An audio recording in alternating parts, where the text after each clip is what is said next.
तर काय म्हणाल, काय अडचण आली आहे? गॅस सिलेंडरची फार टंचाई निर्माण झाली आहे, ग्राहक ओरडत आहे.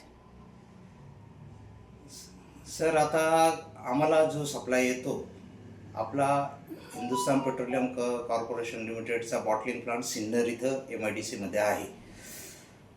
तिथं पाताळगंगा, माहूल, मुंबई, उरण या ठिकाणाहून कच्च्या मालाची वाहतूक होती. प्लांटमध्ये गॅस येतो, त्याच्यानंतर रिफिलिंग प्लांटमध्ये सिलेंडरमध्ये गॅस भरला जातो. त्याची जी वाहतूक आहे त्या वाहतुकीला इश्यू आहे असं अधिकारी लोक आम्हाला सांगताय.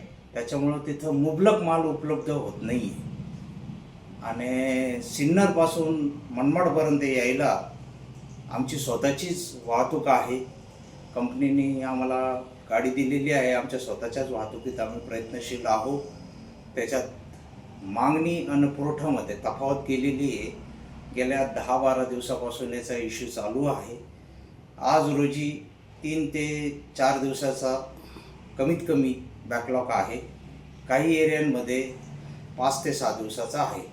पण सिन्नर बॉटलिंग प्लांट जो आहे तो 4 ते 5 जिल्ह्यात त्यांचा सप्लाय आहे. जसा नगर जिल्हा आहे, नाशिक जिल्हा आहे, धुळा जिल्हा आहे,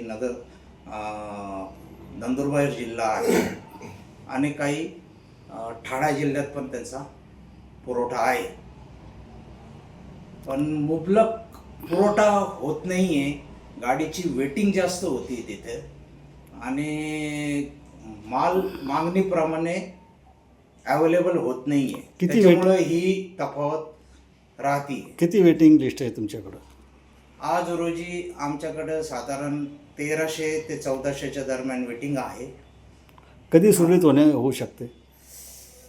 कंपनीच्या मागणीनुसार ते म्हणता का आमच्या ह्या आठवड्यात या 15 दिवसाच्या कालावधीमध्ये सुरळीत होण्याची पूर्ण उमेद आहे. पण आता जोपर्यंत सप्लाय परिस्थिती नियोजित होत नाही तोपर्यंत आम्ही आज रोजी आमचं HPCLचं आम्हालाच सांगता येणार नाही.